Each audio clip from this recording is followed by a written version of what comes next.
Sana. Kodhi nyime yangore ni apedha mager mosebedi ketime alwora ma nam lulwe osenyago olemo.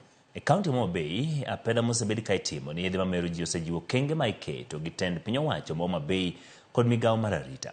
Kindiki oyango magi ka bende ne olose kaunti ma Kisii oyango kaka piny owacho osekedo gi yedhe mamero ji. Oyango ni kuonde nyuo kuong maromo 14 oselor kendo gigegi mag loso kuong osekethi. Kuonde math kod kuonde uso kuong maromo 12,750 e counties 47 bende oselor.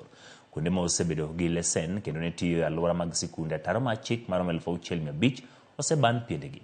Chike manyien matayo chenro mag timo apedha ne kuong ma ok opodhi biro pedhi od bura dwe manyien. Morning, sir. Morning. My name is Robert Basigwa, County Prisons Commander, Homa Bay.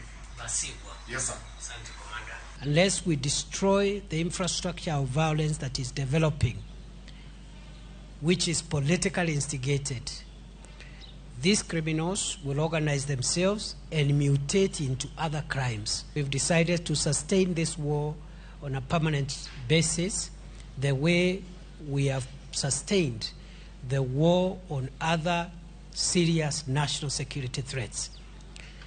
What these poisonous drinks, unhealthy drinks, drugs, and substances are doing, they are making our young people unproductive socially and economically.